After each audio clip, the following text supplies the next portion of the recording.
Dá um zoom aqui, né? Daí? Ixi, Selfie não dá zoom. suave. Vamos fazer uma oração para a gente começar? Senhor Deus, nós agradecemos ao Senhor por esta tarde, pelo estudo da palavra que o Senhor nos possibilita termos.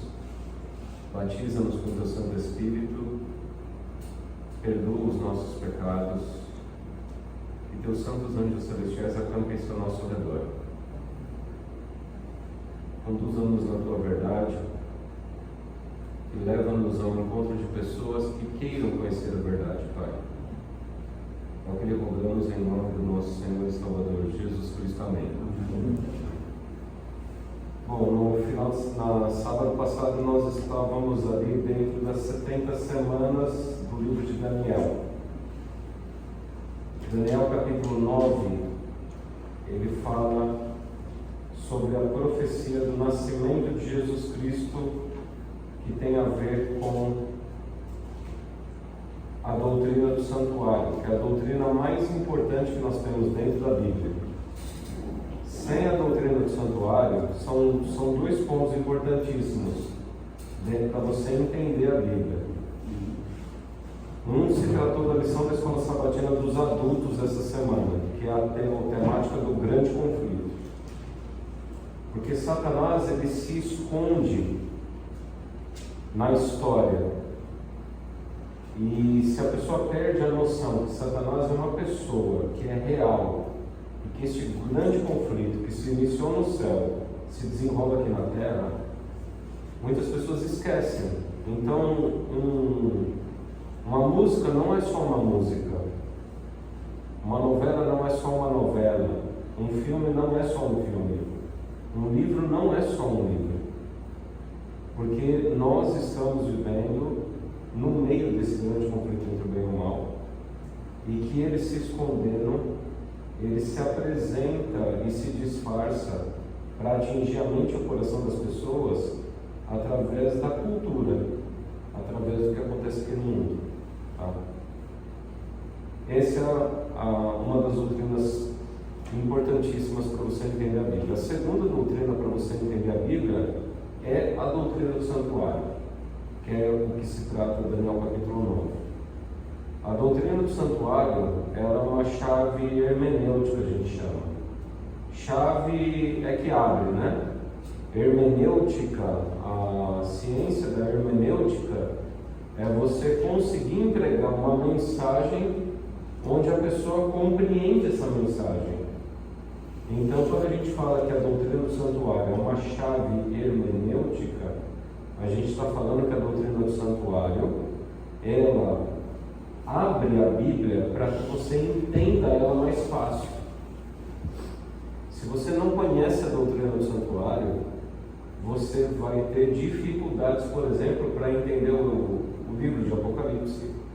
Você vai ter dificuldade de entender o livro de João, porque o Evangelho de João é todo construído, por exemplo, dentro da doutrina do santuário. As festas, as frases que Jesus falou, o modo como ele se apresentou. Quando ele fala, eu sou o caminho, a verdade e a vida, eu sou a luz dos homens, sabe? Isso tudo é compreensível através da doutrina do santuário. O Apocalipse também ele é construído dentro da doutrina do santuário. Por que nós temos que guardar o sábado hoje, por exemplo? Realmente, eu não acho estranho quando as pessoas falam que o sábado foi abolido. As pessoas falam que o sábado foi abolido e que não precisa ser guardado os mandamentos de Deus hoje, justamente por elas não compreenderem a doutrina do santuário. Se elas compreendem a doutrina do santuário, elas não falariam essa frase jamais. A chave, então, para você entender o que a gente chama de verdade presente está na doutrina do santuário. Então, pegando o gancho que a gente vem conversando já no terceiro final de semana, né? Que foi a pergunta que Gabriel fez, né? Como relaciona? Daniel, porque é a pergunta assim, crucial. Como é que nós relacionamos Daniel 8 com Daniel 9? Porque são duas visões. Uma é 2.300 tardes manhãs e a outra é 70 semanas. como é que eu relaciono as duas visões? Justamente em cima da palavra visão. Lembrem-se disso aí, né? Lá tem uma palavrinha no hebraico específica falando maré. Um anjo disse ao outro anjo: até quando durará a visão do sacrifício diário, da transgressão assoladora? Daniel capítulo 8, verso 13, a pergunta, né? Até quando durará a visão do sacrifício diário, da transgressão assoladora? Visão na qual é entregue o santuário e o exército a fim de serem pisados. Ele me disse: até 2.300 tardes e manhãs e o santuário será purificado. E aí no capítulo 9, verso 23, vem a ligação de um capítulo para o outro.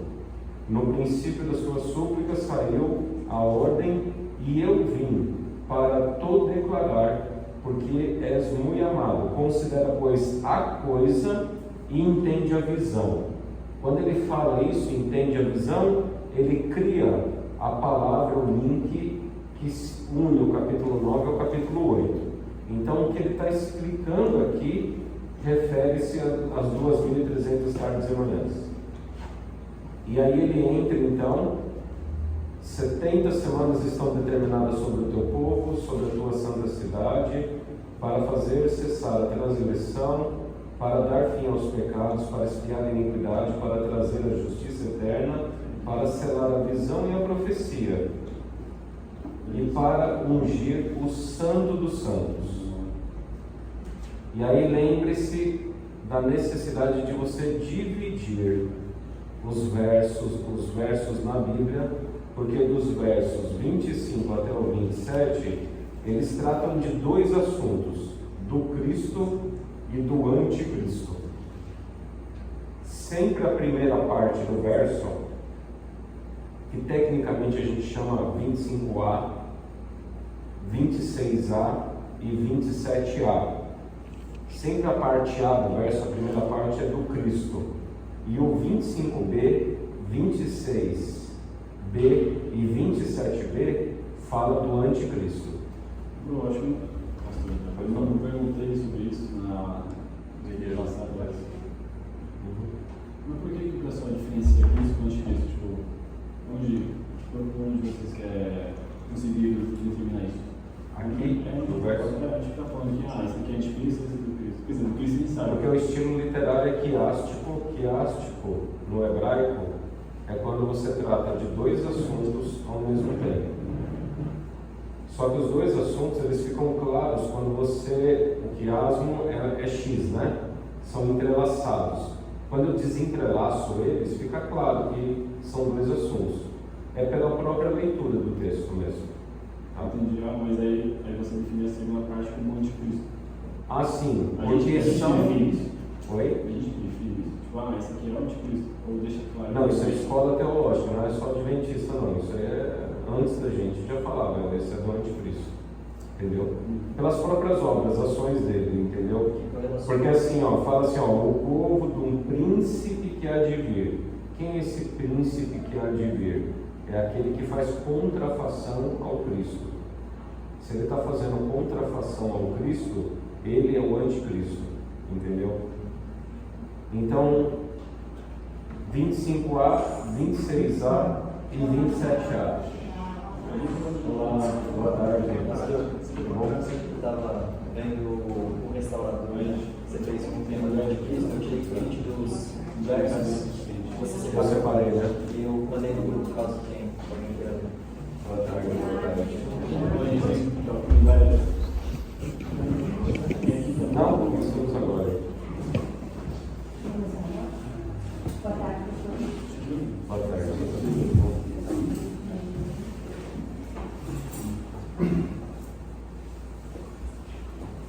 Eu acho que foi transmitido, não foi? Foi.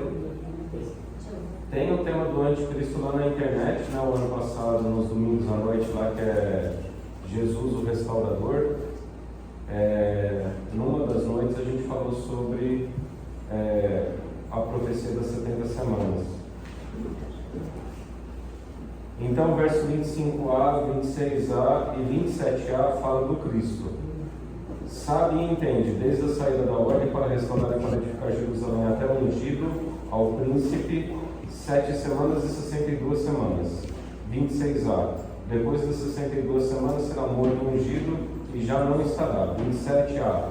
Ele fará firme aliança com muitos por uma semana, na metade da semana fará cessar o sacrifício e a oferta de manjares. Veja que você lendo corrido, sempre a primeira parte fica claro. Quando você lê a segunda parte do anticristo, também fica claro. Então, 25b. As praças e as circunvalações se reedificarão, mas em tempos angustiosos.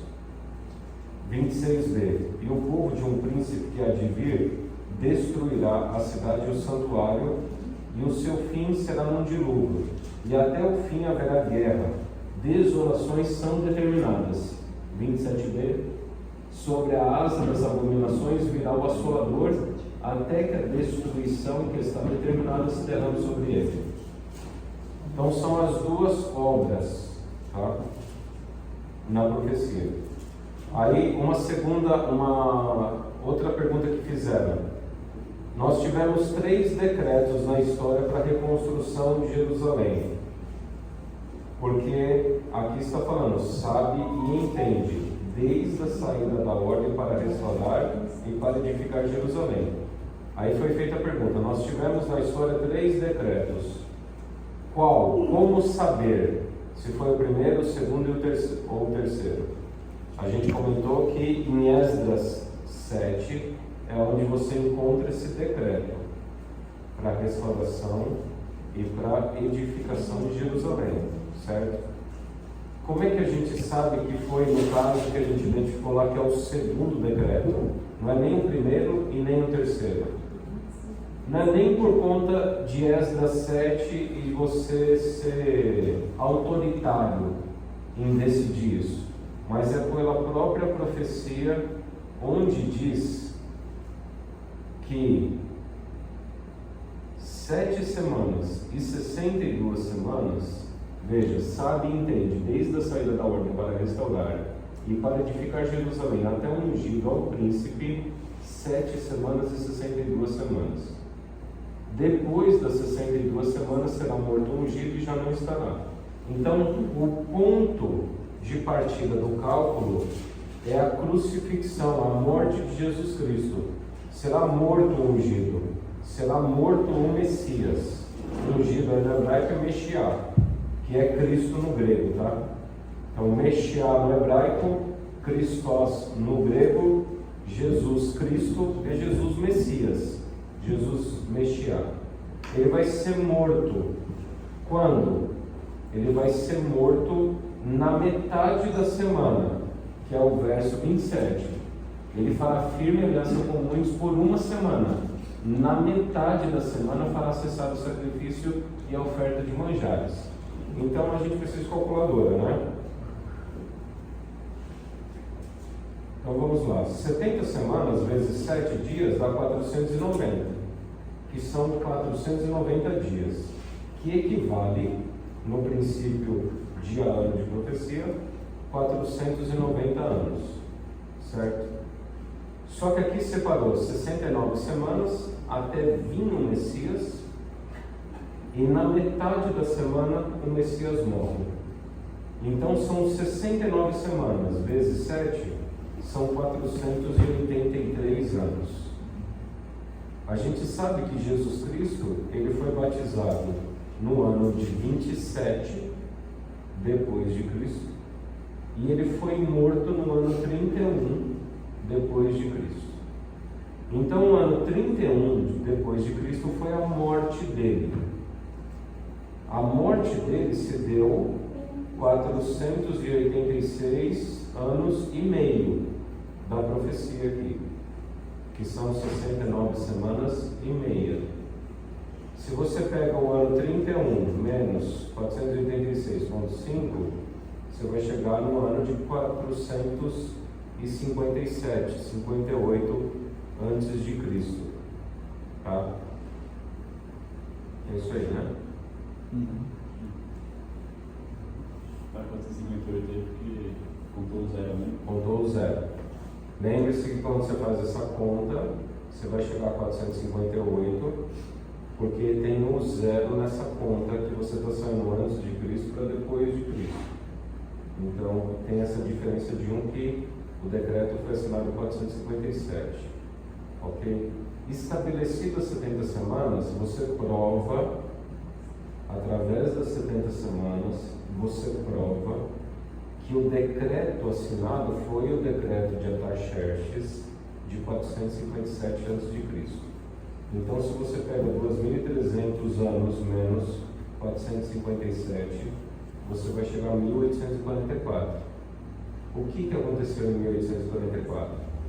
Foi quando houve o grande avivamento norte-americano que pregou sobre a volta de Jesus Cristo e teve o desapontamento, obviamente, porque eles erraram a interpretação na questão de falar que o santuário é a terra. Porque o santuário, a doutrina do santuário ainda não era clara na cabeça deles ali. Obviamente que estava selado o livro de Daniel, obviamente que só depois de 1844 o santuário seria nitizdak, usei essa palavra no hebraico, quando fala será purificado. Nitizdak, entrará em juízo, será vindicado, né? Será confirmado, ou seja, a verdade do santuário ela só passaria a ser exposta depois de 1844. Até ali não. E isso aí sim, se você me perguntasse assim, pastor, qual é a contribuição relevante que o movimento adventista fez na teologia? O movimento relevante que o movimento adventista fez na teologia mundial é a doutrina do santuário.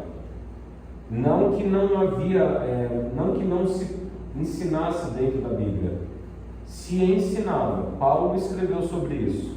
João, ele escreve o Evangelho baseado na doutrina do santuário. Mas lembre-se que durante 1260 anos, que foi o tempo, eu estou concatenando as ideias aí, se estiver ficando muito complicado para vocês me avisem aí, tá?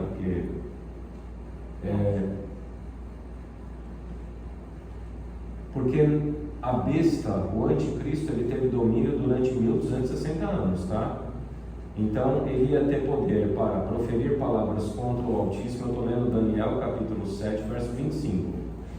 Ele teria poder para proferir palavras contra o Altíssimo, magoará os santos do Altíssimo e cuidará em mudar os tempos e a lei. E os santos lhe serão entregues nas mãos por um tempo, 2 tempos e metade de um tempo. 1260 anos. Para vocês entenderem, gente, 2.300 anos é o maior período profético dentro da Bíblia. 1.260 anos está dentro disso.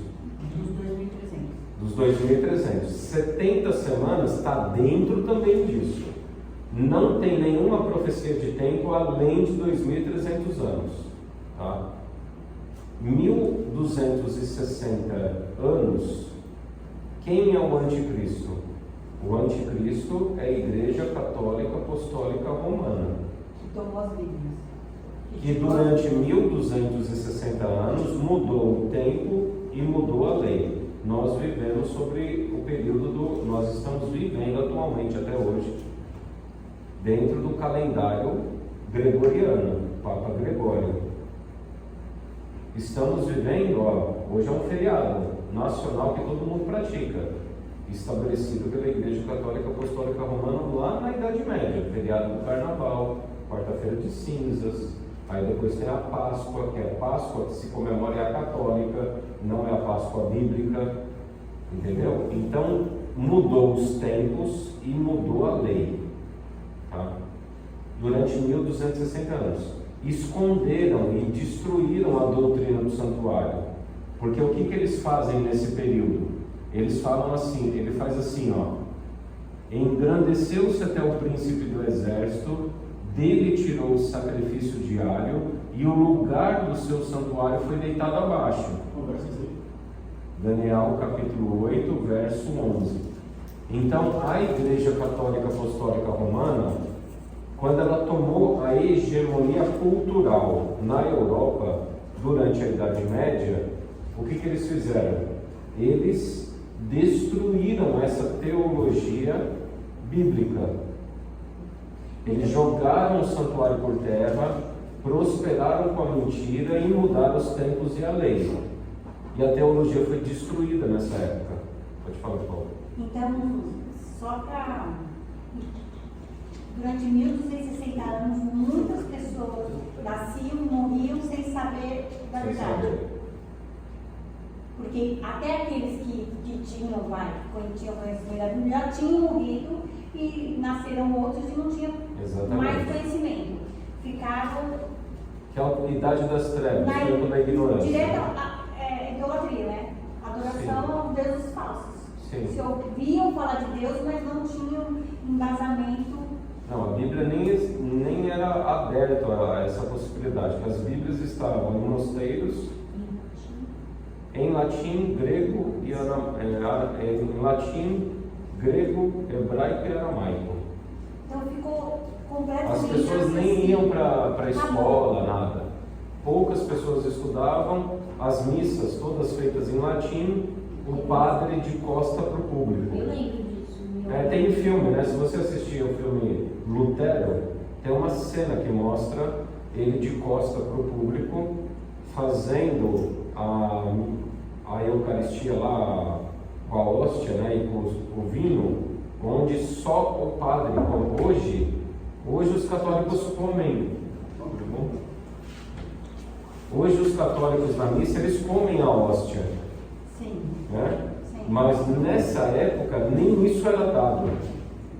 O sacerdote virava de costas para as pessoas sentavam ali, viam todo um cerimonialismo em latim, o padre comia a hóstia, bebia o vinho e acabava. Tchau. Eles não entendiam nada. Então imagina o nível de desconhecimento que existia. Quantas gerações, né? Pode falar. Só um Eu depois. era bem pequena quando minha mãe ia na igreja católica, a gente ia com ela, e minha mãe saía de lá chorando. E o padre pregava mesmo, ele falava em latim, de costa, para as pessoas, e minha mãe saía de lá Você vê que é chorando. período recente até. Minha mãe saía de lá chorando, e eu não entendia por que minha mãe chorava. Mas ela depois ela começou a explicar pra gente. Porque ela não conseguia entender nada que ele falava e ela queria entender. Aí depois uma mulher achou uma Bíblia no lixo e deu pra ela. Pode falar. Não, completa. Uma das que tem a ver com isso aí. Uma das coisas que as pessoas não sabem é que o Bento XVI, enquanto Papa, ele assinou um decreto reinstituindo esse tipo de missa. Para voltar. Mas não é obrigatório. Mas ele colocou um documento falando que a missa verdadeira e a missa que agrada a Deus é a missa em latim, nesses moldes. E de onde que tirou isso? Foi? De onde que tirou isso? Se a palavra Porque de Deus ele, não fala. na verdade, o Bento ele começou a fazer um movimento para cancelamento do Concílio Vaticano II, que é quando a igreja se abre lá tal e se moderniza. Só que entrou o Francisco pelos escândalos de pedofilia. O Francisco entrou no lugar do Bento e o Francisco levou a igreja para o liberalismo. Tudo indica, Francisco agora está bem fraquinho aí, né? 88 anos, com pneumonia, comprometido, já está respirando através de ventilador agora. Não, ventilador mecânico. Pode ser que não passe desse ano aí, vamos dizer, né? Tudo indica que a Igreja Católica vai dar uma guinada para o conservadorismo em resposta ao liberalismo do Francisco. Há uma guerra, hoje a Igreja está rachada lá neles, eles estão rachados entre liberais e conservadores. Parece que está imitando a política, né? Está imitando a política, né? Mas é isso aí. Pastor, antes de a gente voltar para o santuário, eu tenho uma pergunta aqui, ó, no capítulo 8, tira do sacrifício diário e destruiu o lugar do seu santuário. Aí faz essa conexão com Daniel 9, quando ele fala, né, que tem aquelas duas partes, né, que Daniel fala, né, que é de Cristo e depois é de Cristo. Que é o povo de um príncipe que há de vir destruirá a cidade e o santuário. Então aqui é o mesmo santuário que está falando lá do capítulo 8. Destruirá o que? O santuário celestial? Não, porque aqui no capítulo 9 está falando literalmente quando o Império Romano, no ano de 70, o Império Romano invadiu Jerusalém e destruiu o tabernáculo, tá? Que é literal. Que é Daniel 9. Daniel 9 é literal. Agora o 8, ele é teológico. Por quê? Porque ele está falando, Daniel 8, ele está falando, engrandeceu-se até o príncipe. No verso 10 ele diz, cresceu até atingir o exército dos céus. O contexto de Daniel 8, capítulo 10, 11, 12, é um contexto verticalizado.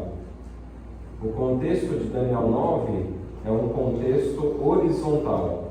É literal, reconstrução do santuário, morte do Messias na cruz do Calvário, tá? Reconstrução do santuário, morte do Messias, destruição do santuário, tá? Daniel capítulo 9. Capítulo 8, você percebe que ele sai da dimensão horizontal e fala que o chifre que vai nascer, ele faz uma guerra vertical, é uma guerra religiosa, é teológico, tá? E aí as ruas e as muralhas serão reconstruídas, mas serão também muita angústia. Você fala que é o anticristo aí. Porque Qual o sentido desse também? Qual o período? a ideia é que o espírito do anticristo já reinava, né? Que é o quê? Impedir o advento do Messias, tá? Desde a época dos livros ali de Neemias, do livro de Esdras, você encontra esse relatório aí. Como foi difícil eles reconstruírem o templo, levou 49 anos, quase meio século, por conta do povo ali de Samaria. Isso é até um negócio interessante, fazer uma digressão aqui. Por que os samaritanos não se davam com os judeus na época de Jesus lá?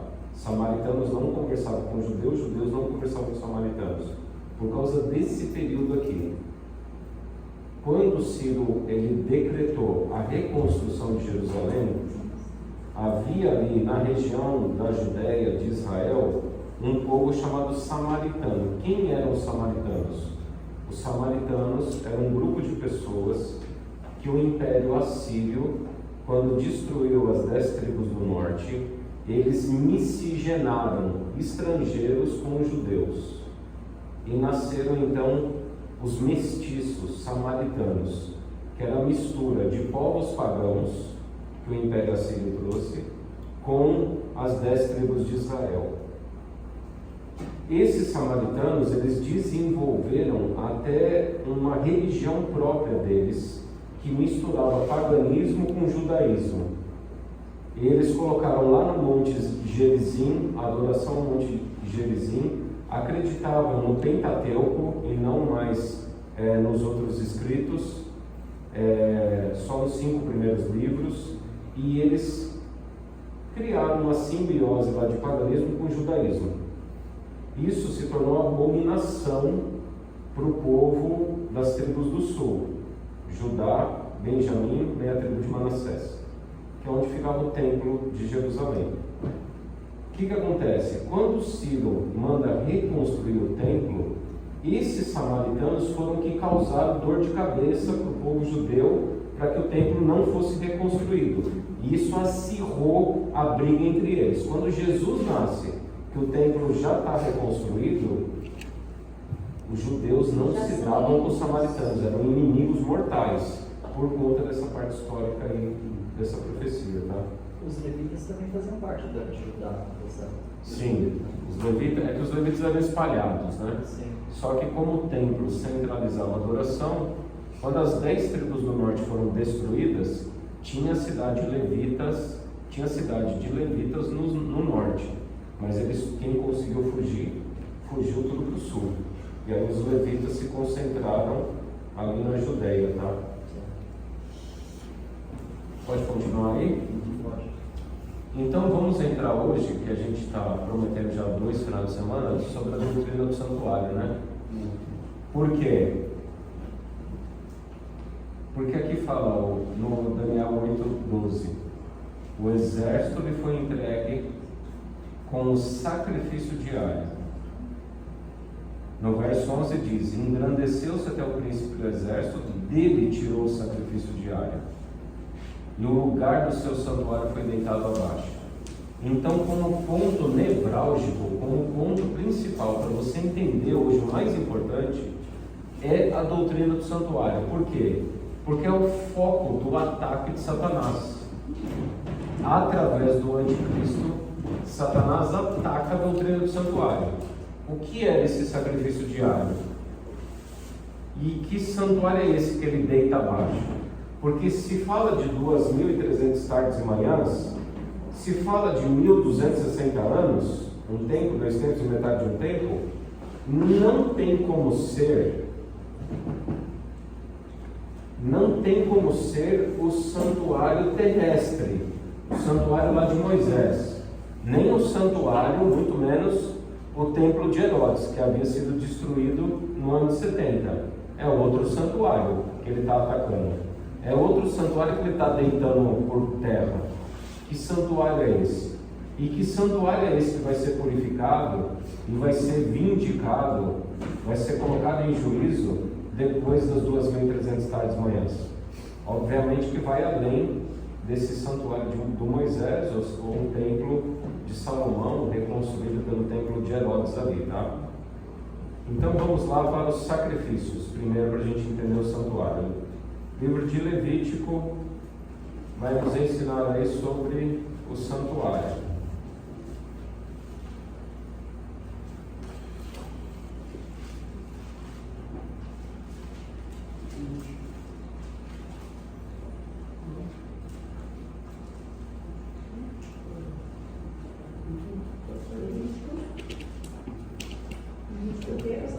Levítico capítulo 1.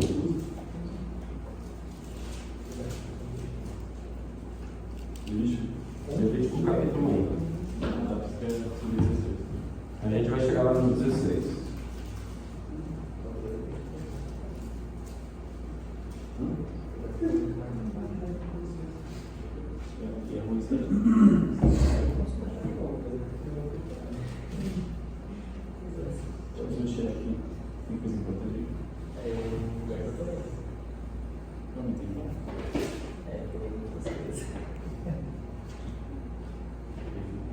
Então vamos lá, Levítico capítulo 1, versos 3 até os 5. Se a sua oferta for holocausto de gado, trará macho sem defeito, a porta da tenda da congregação trará, para que o homem seja aceito perante o Senhor, e porá a mão sobre a cabeça do holocausto, para que seja aceito a favor dele para sua expiação. Depois imolará o novilho perante o Senhor, e os filhos de Arão, os sacerdotes, apresentarão o sangue e o aspergirão ao redor sobre o altar que está diante da porta da tenda da congregação. Então ele esfolará o holocausto e o cortará em seus pedaços. Agora a gente vai dar um pulo aqui. Por exemplo, quando Jesus fala, vós sois o sal da terra. Se você não entende a doutrina do santuário, você não consegue entender a completude desse verso. Por isso que quando eu falo que a doutrina do santuário é chave hermenêutica, é para você entender isso. Veja o verso 13 do capítulo 2 de Levítico. Toda oferta dos teus manjares temperarás com sal. A tua oferta de manjares não deixarás faltar o sal da aliança do teu Deus. Em todas as tuas ofertas aplicarás sal. Então, Levítico 2, verso 13. Quando Jesus fala, vós sois o sal da terra, você sabe o que Jesus está falando aqui? Que a terra, ela não é destruída por causa do povo de Deus. Toda essa bagunça desse mundo aqui, essa terra, ela não é destruída, a ira de Deus não é derramada sobre essa terra, porque nós somos o sal da terra. A minha aliança eu estabeleço com vocês. E pelo fato de vocês existirem, é que essa terra não é consumida. Então olha só, por que quando o povo de Deus é perseguido, é quando a ira de Deus se manifesta? Porque quando o povo de Deus passa a ser perseguido por um poder do Estado, o Estado está perseguindo a única coisa, se é que a gente pode chamar de coisa, né? Mas o Estado está perseguindo um único bem que faz com que o próprio Estado exista, que é o povo da aliança. Satanás sabe disso, mas ele é movido a tanto ódio, porque a ideia seria, então, vamos deixar, né? Não vamos mexer com eles, deixa eles aí, e aí eu continuo com o meu reino aqui. Mas ele é movido por tanto ódio, mas por tanto ódio, que ele passa isso por cima até. E ele ataca mesmo assim, sabendo que no final das contas vem o juízo por conta disso. Tá? Então entramos lá no Levítico 4, que fala de outros sacrifícios aqui. Pastor, por que Jesus ele simboliza o Cordeiro de Deus que tira o pecado do mundo, sendo que a maioria dos sacrifícios é de novilho, gado, de expiação e de bode, de novilho, né? Tipo, o Cordeiro é só pascual? Porque... Não, porque o Cordeiro, eu estou tentando achar aqui, é que assim, ó, dependendo do seu nível no extrato social, era um tipo de animal. Reis eram novilhos, sacerdotes eram cabras, e o povo era cordeiro, entendeu? Então, se a pessoa era um príncipe que ele tinha a responsabilidade de liderança, ele tinha que trazer um novilho. O sacerdote também era cabra ou novilho, igual o príncipe do povo, os anciãos. Agora, o povo era dois tipos de sacrifício. Ou era o cordeiro, quando a pessoa tinha condições financeiras. Quando ela não tinha condições financeiras, ela levava pássaro. As rolinhas lá, as pombinhas. E se não conseguisse levar nem as pombinhas, era o único momento ali que Deus aceitava flor de farinha. Só que aí deixa eu fazer uma digressão aqui, né? Isso aí na verdade era uma repreensão de Deus. Porque a flor de farinha, que era a farinha da primeira colheita ali, ela era muito mais cara e mais difícil do que as pombas. Porque a pomba, você arma uma armadilha, coloca lá no meio do mato lá e você consegue pegar. A flor de farinha você tinha que comprar ou ser dono de um plantio. Então era uma repreensão que Deus falava sobre o povo ali, contra o egoísmo, né? Contra a avareza. Então era cordeiro, o povo era cordeiro, e era a rolinha, as pombinhas, duas, ou a flor de farinha. Mas se o pecado tem que ter sangue, como Deus aceitava a farinha? Exato. Aí qual que é a interpretação que até o apóstolo Paulo coloca? Quase todos os pecados eram expiados com derramamento de sangue. Ele usa esse termo porque ele está fazendo alusão a esse sacrifício das pessoas muito pobres. Mas o sangue, de toda maneira, era derramado todos os dias através do sacrifício diário. O que era esse sacrifício diário? O sacrifício diário era, independentemente se uma pessoa vinha trazer um animal ou não, os sacerdotes tinham por missão, todos os dias, às 9 da manhã e às 15 horas aproximadamente, 9 horas e 15 horas, sacrificarem um novilho. Era um Novilho não, cordeiro, desculpa. Oi? Era um ritual do santuário, diário. Por quê? Porque as misericórdias do Senhor se renovam a cada manhã. Tá vendo? Ó, quando eu falei que a doutrina do santuário é uma chave hermenêutica para você interpretar a Bíblia, quando Jeremias escreve isso, porque as misericórdias do Senhor se renovam a cada manhã, e esse é o motivo de nós não sermos consumidos, você não consegue entender esse verso sem a doutrina do santuário. Porque é só quando você sabe que de manhã o sacerdote, ele trazia um cordeiro de 1 ano, sem defeito, colocava a mão sobre a cabeça do cordeiro, e ao ato de colocar a mão sobre a cabeça do cordeiro, havia então agora a substituição. Aquele cordeiro se identifica com o pecador, e aquele cordeiro morre no lugar do pecador, onde o sacerdote, sacando uma faca, cortava a garganta desse cordeiro. Tá? Pegava-se então o sangue e aí aspergia na base do altar e aspergia lá na cortina do santuário lá.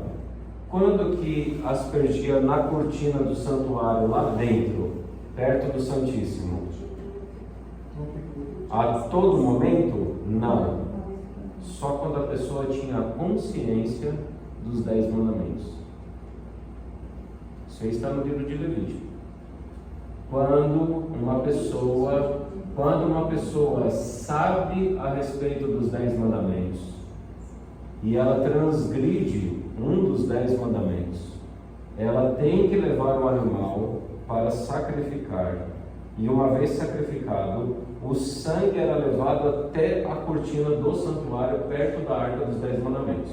Agora, quando um estrangeiro que não tinha consciência dos 10 mandamentos, mas ele era notificado que aquilo que ele estava cometendo era uma transgressão dos mandamentos, mesmo sem ele saber, o sangue do novilho era derramado na base do altar de sacrifício. O que isso significa, o que ensina para nós? Que para Deus pecado é pecado, independentemente se a pessoa conhece ou não. Independente se a pessoa tem consciência ou não. Tá? Então, pecado é pecado. E Jesus morreu pelo pecado do mundo todo. Quer das pessoas que têm conhecimento, quer das pessoas que não têm conhecimento a respeito da lei. Tá? O sacrifício dele é para todas as pessoas. Dúvidas sobre isso aí? Então, essa cena por aqueles que tinham conhecimento, é na cortina que separa o santo do santíssimo? Isso. Naquela cortina interna. Tá? Levava, não era toda hora que levava o sangue lá. Os sacrifícios contínuos eram sacrifícios que eram feitos na base do altar. Tá? Então, o que o sacerdote fazia diariamente, ele não colocava lá na Não precisava levar lá dentro, só no altar. Tá? O sangue ia lá para dentro da cortina quando um pecador consciente que transgrediu os 10 mandamentos de Deus levava o sacrifício para o sacerdote, né? Ele levava o novilho, colocava a mão, havia o processo de transferência, o sacerdote pegava a faca, entregava na mão do pecador, o pecador mata o animal.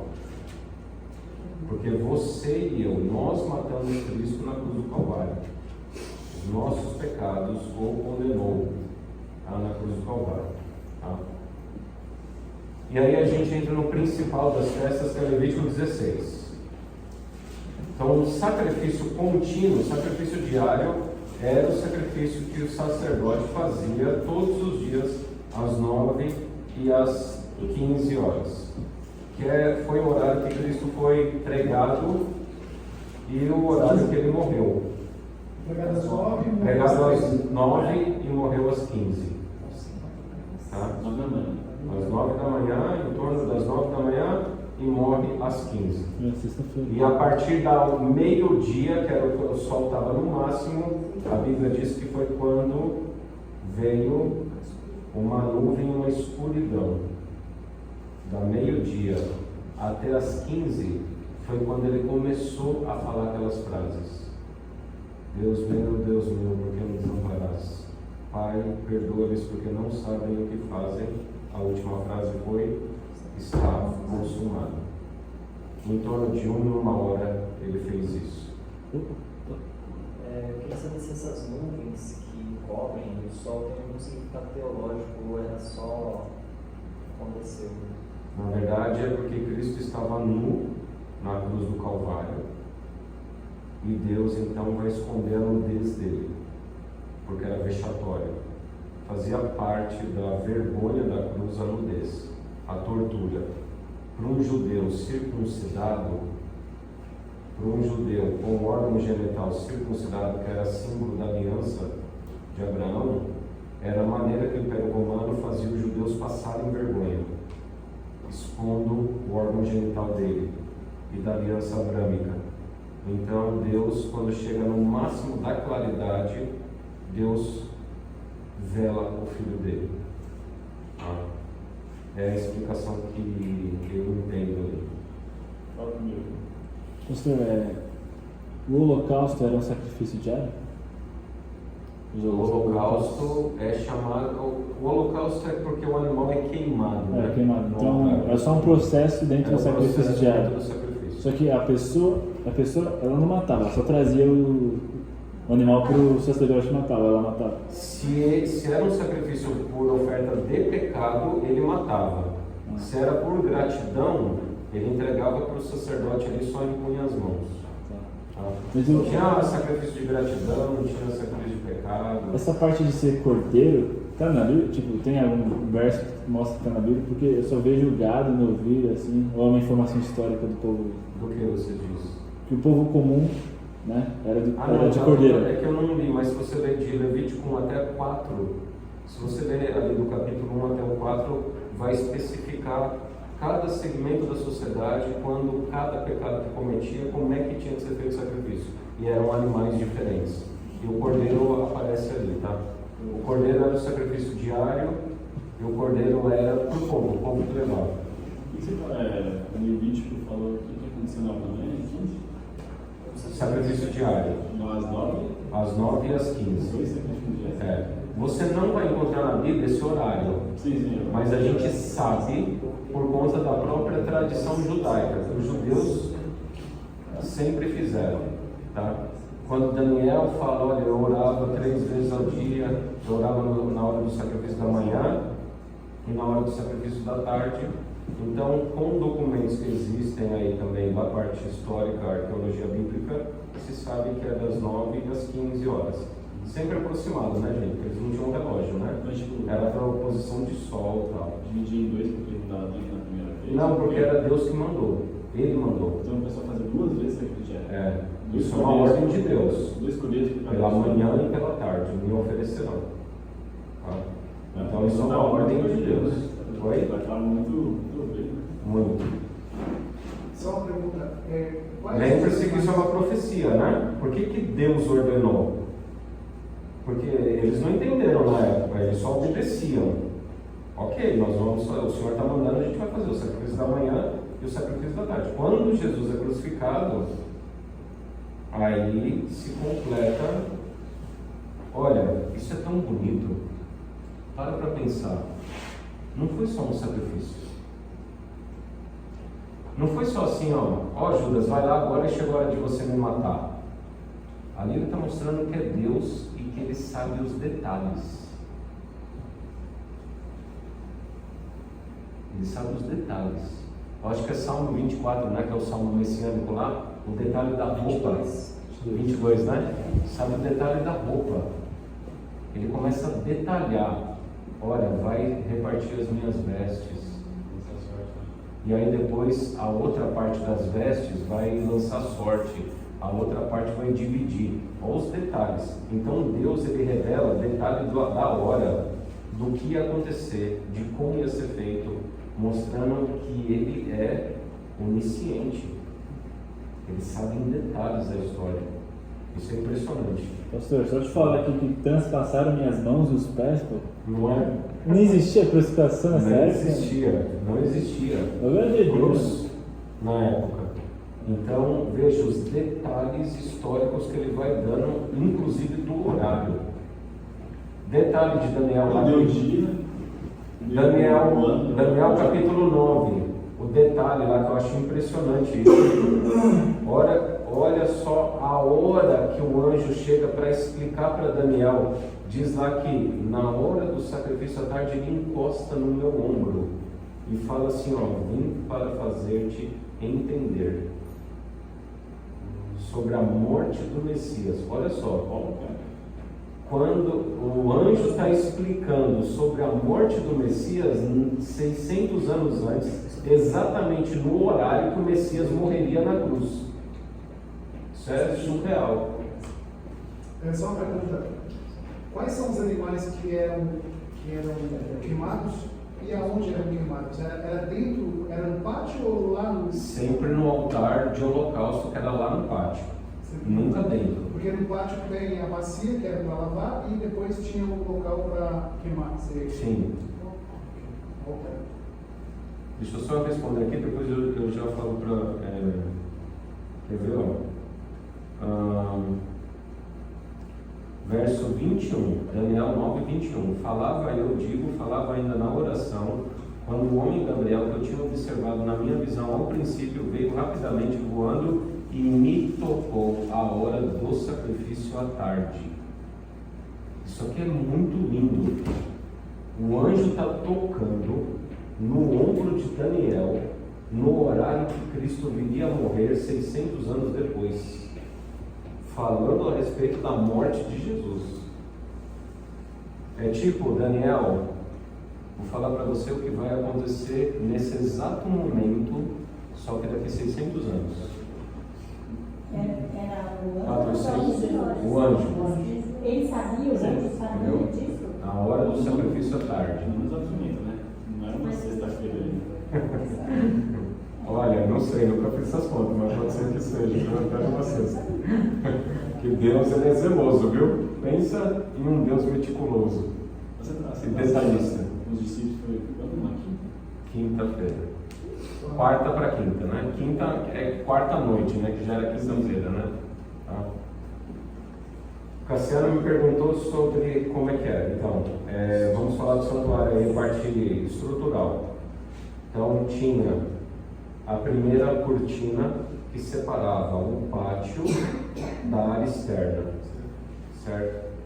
Na cultura judaica virou o caminho, o nome da cortina. Quando Jesus fala, eu sou o caminho, a verdade e a vida, ninguém vai ao Pai senão por mim. Na cultura judaica, eles colocaram o nome das cortinas dessa maneira: caminho, verdade e vida. Ninguém vai ao Pai, o Santíssimo, senão por mim. Por quê? Porque você está lá na parte externa e passa pela primeira cortina, nunca de mãos vazias. Ninguém chegará perante mim de mãos vazias.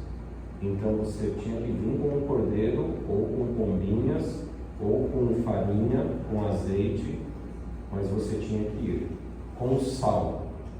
Sal era valioso na época, né? Daí que vem a palavra salário, né? Soldo, né? Soldado, vem do sal.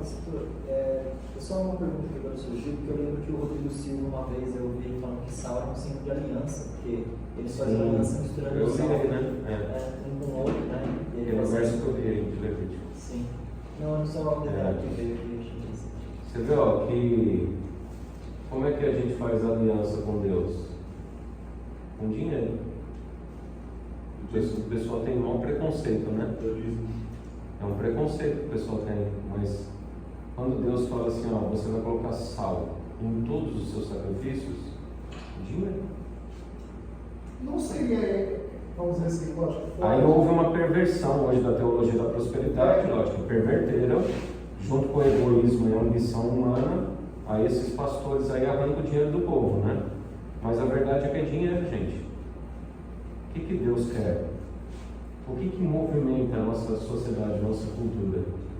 Mas seria essa Por que você acorda cedo e vai estudar? Porque você quer ter um diploma? Mas seria essa informação das pessoas falam, nossa, eu preciso ir, como é que é o pessoal fala? Eu preciso benzer, eu preciso passar sal na minha casa para purificar. Não tem esse conceito que o pessoal É fala. uma boa pergunta. Isso aí é o que acontece. É a contrafação do anticristo. Então o que Satanás faz? Satanás pega e ele copia e dá novos significados para aquilo que Deus estabeleceu. Para que aquilo que é verdade vira mentira. Entendeu? Mas eu tenho que ser honesto também. Todos esses ritos que Deus apresentou, eles não foram ritos tirados do nada. Também tinham seus paralelos em ritos pagãos. O que Deus faz é dar significação. Tá? Porque tinha santuário, o tabernáculo construído por Moisés, tinha tabernáculos parecidos lá no Egito, de adoração, muito parecidos. Então Deus, ele trabalha dentro da cultura, sim, ele trabalha dentro da cultura, mas ele vai ressignificando aspectos culturais e vai santificando. Vocês estão preparados para ouvir essas coisas aí? Isso aí já é uma teologia mais de classe, de teologia mesmo, viu? Deus, ele trabalha dentro da cultura e ele vai ressignificando, criando rupturas. Isso pode, isso não. Porque também Satanás, ele não criou o paganismo 100% original dele. Ele sempre misturou o quê? Verdade com mentira. Essa mistura da verdade com mentira que ele vai criando, o que é um reavivamento e reforma que Deus faz? É sempre pegando o povo e fala assim, ó, vem para cá que vocês foram longe demais. A gente precisa o quê? Purificar toda essa bagunça aí. Vamos tirar o que é sujo, o que é pagão e vamos restaurar a verdade.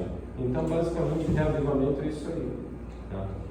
Só o santuário aqui original, né? Porque é uma cópia do santuário do Senhor. Né? Sim, mas mesmo assim, a rebelião começou onde? Quem estava lá? E quando ele desceu para implantar o paganismo, ele copiou de onde? Entendeu? Então Satanás é sem vergonha. Né? Entendeu? Satanás, ele conhece o céu, ele sabia como era, o santuário já existia lá. Ele desce e implementa dentro do meio pagão o mesmo sistema de adoração. Entendeu? Astrologia, né? Astrologia. O que é astrologia? Astrologia, veja, na criação Deus falou que no quarto dia Ele criou o sol, a lua e as estrelas para sinais. Você consegue contar o grande conflito? Existem documentos onde mostra que nas gerações muito lá da tradição oral, lá do passado, eles contavam a história bíblica através das estrelas. Mostrando. Betelgeusa, que fica na constelação de Órion. O nome Betelgeusa é um nome que a NASA não conseguiu, está lá no site da NASA, depois você pesquisa. É um nome que eles não conseguem descobrir qual foi a origem do nome dessa estrela desde o século XIII lá tal. E chama Porta da Casa de Deus, Betelgeuse, que fica na constelação de Órion. Aí você pega Ellen White, que não tinha conhecimento disso aí, e ela revela assim, ó, Jesus voltará pela constelação de Órion, que é o caminho da casa de Deus. Então o que a gente entende com essas coisas? Que as estrelas, essas constelações tal, era contada a história da criação, o grande conflito entre o bem e o mal e tal. Os magos que viam e tal. Aí o que acontece? Jacó, né? A estrela procederá de Jacó. Jacó está usando ali tal a linguagem cultural da época. O que Satanás fez? Satanás catou o Império Babilônico até antes dele e criou todo um sistema pagão baseado no quê? Na astrologia. Então Satanás sempre faz isso. Ele vai criando paralelos em contrafação cultural com Deus. Nós estamos vivendo um tempo da inteligência artificial. Estou fazendo uma baita de uma digressão aqui agora, né? A gente já vai voltar para o santuário. eu estou ouvindo já esses caras do Vale do Silício aí, caras da alta tecnologia. Essa semana mesmo, eu não gravei o nome do cara lá, mas ele escreveu assim, que a inteligência artificial vai acabar com as religiões porque ela vai ser a resposta a todos os questionamentos morais da sociedade. Não vai precisar mais de Deus nem da Bíblia. O cara falando isso, o que ele está falando? Nós estamos criando o nosso Deus. E o nosso Deus vai trazer todas as respostas que as pessoas precisam. Então é a Torre de Babel moderna.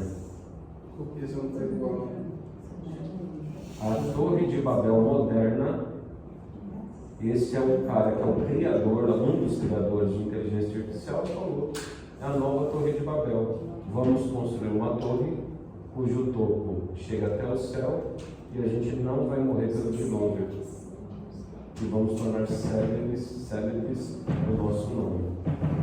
Então, a inteligência artificial, no discurso filosófico, eu não estou falando que ela é um Deus. Eu estou falando que na cabeça dos criadores, no discurso filosófico deles, é um Deus substituto. Então o ser humano passa milênios e ele continua caindo sempre no mesmo buraco, né? Nós do nosso lado contra o Deus Criador.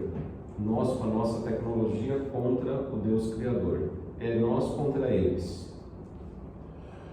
Feita essa digressão, então é o seguinte, o santuário, como eu estava falando, caminho, verdade e vida, 3 compartimentos, pátio, lá externo, pátio. Amigo, verdade e vida também é no nome? As cortinas, caminho, verdade e a Mas que vida. era só o caminho, verdade e vida Não, também é o nome das outras também. cortinas? Sim. Entrada no pátio, É. depois a primeira Quando ele fala, eu sou o caminho, a verdade e a vida, por que os judeus rasgavam as vestes e ficavam loucos quando ele falava isso? Porque ele está falando assim, ó, eu sou o santuário. Vocês não estão entendendo, eu sou o santuário. E aí eles rasgavam as vestes lá, tal. Ele fala, ninguém vai ao Pai senão por mim. Tá? Quando ele fala, eu sou a luz do homem, eu sou a luz da vida, eu sou o pão da vida. Essas frases, o que tinha lá dentro do santuário? A mesa com os pães. Aí Jesus fala, eu sou o pão da vida. Aí tem o menorá, que é o candelabro lá, que mantinha-se aceso, o candelabro dentro do santo. Ele fala, eu sou a luz dos homens. E depois ele fala, vós sois a luz do mundo. Então, eles rasgavam as vestes, porque ele está falando, eu sou. Por isso que ele falou, eu vou destruir esse santuário e eu vou reedificar ele em 3 dias. o templo. E da mão dele Destruir esse templo, que era ele. Era ele. Em João 1,14 fala que ele habitou, esse habitou no original é fixar o tabernáculo. Né? João 1,14, né? E o verbo se fez carne, e a tradução diz, habitou entre nós. Mas no grego, o verbo se fez carne e tabernaculizou entre nós. Tabernaculizou entre nós. Então Jesus é o tabernáculo. Entendeu? Ele veio. Ele é o santo, ele é o próprio Deus. O que João está falando? Ele é Shekinah. É por isso que depois da morte dele acabou o sacrifício, né? Exato. Então tinha um pátio onde tinha um altar de holocausto. Tá? Do altar de holocausto matava-se o cordeiro. O pecador então chegava com o novilho. Agora eu vou descrever a cerimônia, né? Então você está lá na rua, você pecou e o Espírito Santo te convence do pecado, da justiça e do juízo, né? 3 fases aí, né? Pecado, justiça, juízo. Tabernáculo. A própria frase. Tabernáculo, doutrina do santuário, é chave hermenêutica para entender o Evangelho de João inteiro. O Espírito vai trazer noção do pecado, da justiça e do juízo. Isso é muito sério. Até 2.300 tardes e manhãs o santuário entrará em juízo. Então você é um pecador, você toma consciência que você pecou. Você pega um animal. Dependendo da sua classe social, o animal maior ou menor. Mas vamos lá o novilho, não, é a responsabilidade de liderança. Então você pegava o novilho, o porco carneiro, você traz. você passa a cortina, o sacerdote te recebia, você coloca a mão sobre o cordeiro, acontece nesse momento a substituição. Ele recebe, ele toma o teu lugar, o inocente toma o lugar do pecador. O sacerdote tira a faca da cinta dele e entrega na tua mão.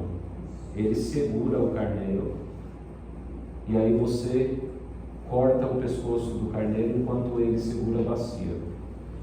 Gente, vocês já viram carneiro? É muito cruel. Vocês já viram morte de carneiro? Eu já. É um negócio impressionante. Pelo menos o que eu vivi, tá? Eu trabalhei muitos anos como comprador de um restaurante aqui em São Paulo. Era uma churrascaria.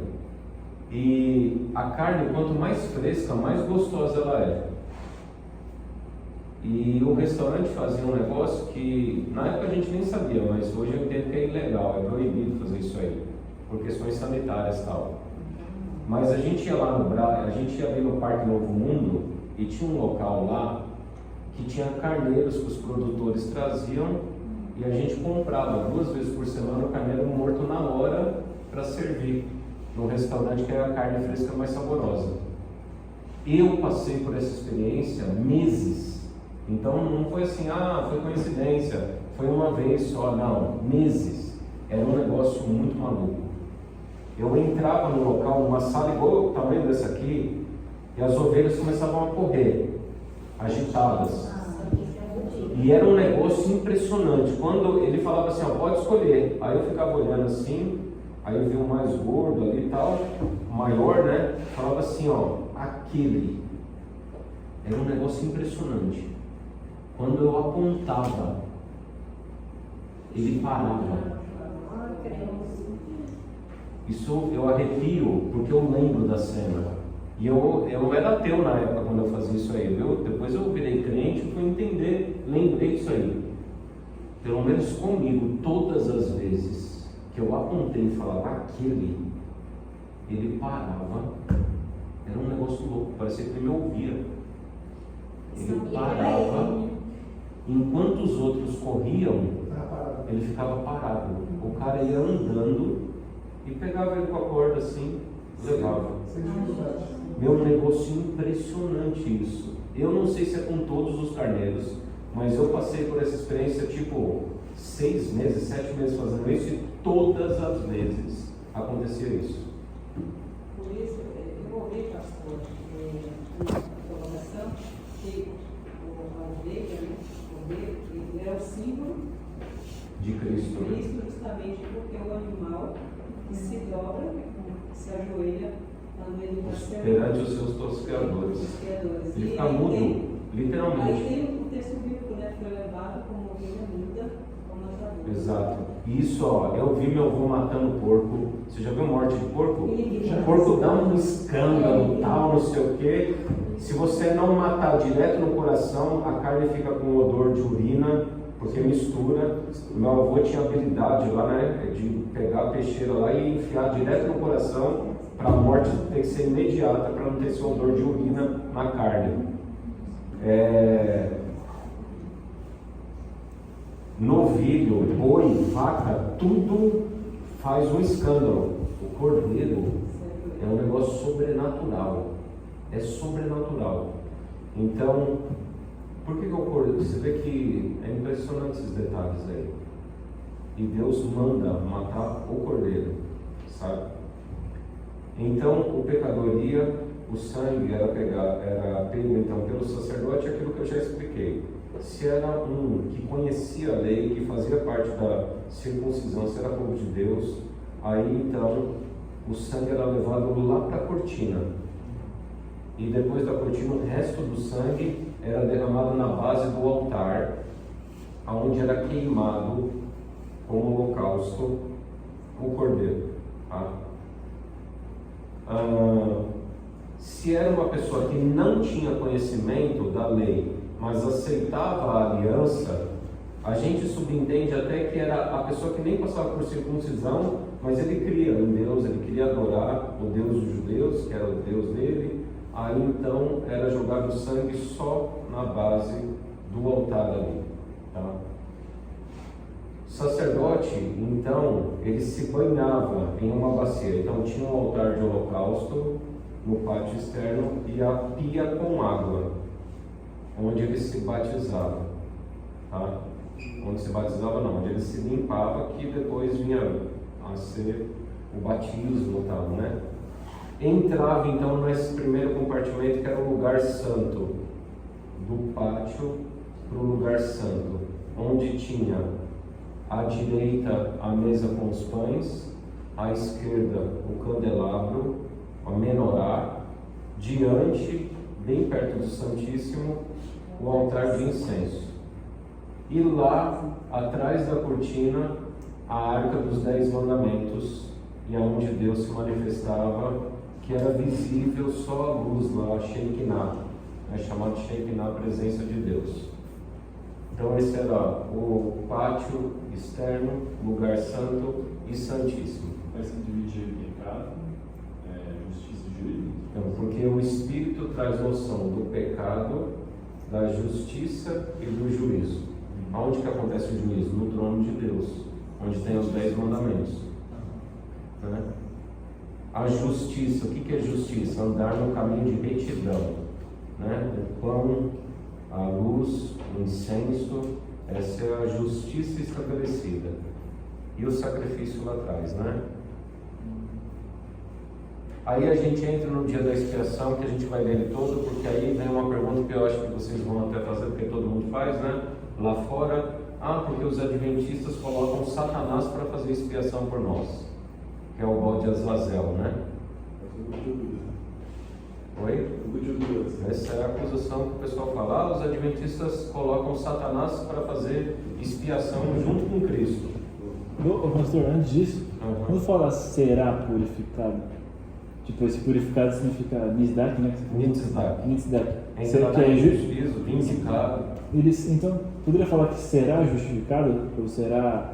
Porque parece que o verbo está como se fosse uma ação conclusiva, não que ia começar a ser. Parece que é uma... Tipo, será purificado? Mas no tempo verbal não. É que a partir daquele momento volta... Porque assim, qual que é a obra do anticristo? Pegar o santuário e jogar por terra. Fazer a mentira prosperar, o engano prosperar. Então, até 2.300 tardes manhãs, e a partir disso o santuário vai ser vindicado, entrará em juízo. Então, voltará a ser pregado. Essa é a ideia lá. Tá? E não é conclusivo, é início ali, tá, da cerimônia. Então não é muito pelo tempo verbal lá, né? Tipo, porque ele fala será. É que é difícil, são tempos verbais que a gente não tem muito no português, né? Presente contínuo, talvez. Ou um futuro. Me ajude, eu não sou muito bom em regra gramática de português. Existe um tempo verbal onde o início é no futuro e é contínuo ao mesmo tempo? Acho que não tem. Em hebraico está nessa ideia. Agora, por que não o cordeiro, se tratando, lógico, no meu entendimento, uma vez que Cristo, lá no Santíssimo, ao invés de ser um outro bode, onde que não é, aonde que é? Agora eu confundi. Um é emitir os pecados, esse é o Azazel, certo? Ou o contrário? Não. Esse é o São Azazel. fases diferentes ali, a gente vai ver aqui. Tá? Mas é um verso que passa desapercebido para essas pessoas que eu conversei já tal. Eu percebo que eles não prestam atenção num detalhe. Para não ficar curioso até o final aí da história, o Azazel ele só vai entrar depois do verso 20 em ação, né? Antes ele já aparece na cerimônia, mas verso 20 de Levítico 16. O que está escrito aí? Levítico 16, verso 20. Havendo, pois, acabado. Olha lá, havendo, pois, o quê? Acabou. O ritual da expiação acabou. Havendo, pois, acabado o ritual da expiação, fará chegar o bode vivo. Então aquela acusação que as pessoas fazem por aí, que eu já vi até em rede social e tal, mas já falaram comigo pessoalmente também. Ah, vocês pegam o bode de Azazel e colocam dentro do ritual da expiação. E vocês falam que Azazel é Satanás. Então Satanás faz expiação pelo povo? Não procede isso, porque o próprio verso diz que uma vez que acabou o ritual da expiação, então fará chegar o bode vivo. Então o bode vivo ele não participa do ritual da expiação, tá? Porque o ritual da expiação terminou, findou com a morte do bode do Senhor, tá? Que não é emitido pecado, certo? Nesse caso não é emitido pecado, pega esse bode. O Azazel ele recebe os pecados no sentido que ele é o responsável dos pecados, né? Há uma transferência de responsabilidade, mas não para falar o termo técnico, Azazel há uma transferência de responsabilidade. O bode do Senhor há uma transferência de substituição. O bode do Senhor substitui o pecador. Azazel há uma transferência de responsabilidade, tá? Por quê? Porque o diabo nos tenta. Isso aqui até é resposta, né? A gente já está explicando o fim no começo aqui da história, né? Vocês já pararam para se perguntar se Satanás sabe que ele vai ser derrotado no final e ele vai ser aniquilado, o que motiva ele? Por quê? Tá certo, mas por quê? Porque quanto mais pessoas ele levar, menos ele paga. É isso aí. Menos ele paga o crime dele. Quanto mais pessoas se perderem, mais pessoas serão responsabilizadas pelos seus atos e ele fica isento, ainda que ele seja o originador. Quanto mais pessoas se salvarem, lá no final ele vai pagar por toda a tentação, queda e sofrimento que ele causou aos filhos de Deus. Então o que motiva ele? Sofrer menos. Ele sabe que ele vai sofrer, mas ele quer sofrer menos possível. Então quanto mais se perderem, menos ele vai sofrer. Entendeu? O que motiva ele? Oi? É o centro do eu. Eu lembro que há uns 2 anos atrás eu vi aquela notícia terrível lá, né, de um piloto lá da Suíça, lá de avião comercial, que o cara estava em depressão profunda. Vocês lembram disso aí? Que ele estava em depressão profunda lá, e o cara entrou no avião, aquele dia, 200 e poucas pessoas no avião, ele tomou a decisão de se suicidar. E levou todo mundo. Ele levou todo mundo. Sim, eu lembro. Ele foi descendo no avião devagar, e matou todo mundo junto com ele. Né? Foi planejado, né? Foi. Então, Satanás é esse aí, é esse piloto aí, que vai morrer no final da história, mas quer levar o máximo de gente com ele que ele conseguir. Pastor, no verso 10, está falando que o bode, o emissário, vai ser apresentado vivo perante o Senhor para fazer expiação por meio dele e enviá-lo ao deserto como bode emissário. O verso 10 você só consegue explicar ele à luz do verso 20, que parece um verso confuso, mas a regra para a interpretação bíblica é pegar a parte mais clara que ilumina a escura. O 10 realmente dá uma confusão aí, que o ataque é esse aí. Mas vamos ler o capítulo 16? Falou o Senhor a Moisés depois que morreram os 2 filhos de Arão, tendo chegado aqueles diante do Senhor. Então disse o Senhor a Moisés: dize a Arão, teu irmão, que não entre no santuário em todo o tempo para dentro do véu diante do propiciatório que está sobre a arca, para que não morra, porque aparecerei na nuvem sobre o propiciatório. Entrará Arão no santuário com isto. E aqui começa então as instruções do dia da expiação. Um novilho para oferta pelo pecado e um carneiro para o holocausto. Vestirá ele a túnica de linho sagrada, terá as calças de linho sobre a pele, cingir-se-á com um cinto de linho e se cobrirá com a mitra de linho. São estas as vestes sagradas. banhará o seu corpo em água e então as vestirá. Então, veja, hoje tem todo esse conceito, né, da vergonha, da nudez, tudo, isso era feito em público, viu? Sério? Isso aí, ele, nessa cerimônia, ele entrava, não em público, né, porque ele estava dentro do pátio lá, entre eles ali, né? Então ele fazia o ritual de purificação, aí traziam as vestes para ele de linho, e ele vestia essa veste de linho. Lembre-se que Jesus morreu nu na cruz do Calvário, né? Da congregação dos filhos de Israel tomará 2 bodes para a oferta pelo pecado e 1 carneiro para o holocausto. Então entenda, tá? Primeiro Arão fazia uma cerimônia para ele, que vai explicar logo em seguida aqui, tá? Então mandou pegar um novilho e 1 carneiro para ele e vestes de linho. Ele tomava banho, vestia as vestes de linho. E aí o que ele fazia primeiro? Arão trará um novilho da sua oferta pelo pecado. Tá vendo aí, ó, sacerdote e príncipes eram novilhos e cabras, tá? Carneiro é pelo povo, e fará expiação por si e pela sua casa. Então veja que ele pegava aqui um novilho e 1 carneiro. O novilho era para si e para sua casa, tá? Também tomará ambos os bodes e os porá perante o Senhor, à porta da tenda da congregação. Aonde que é isso aí, gente? Vocês conhecem, vocês já viram figura do santuário? Não, porque senão, para mim fica fácil imaginar, né? Mas qualquer coisa você pesquisa na internet aí. Então tinha o pátio, a porta da tenda do Senhor é aquela tenda interna que ficava dentro do pátio ali, tabernáculo. O bode Azazel chegava ali perto do tanque, né? Tinha um tanque de água ali, uma bacia de água.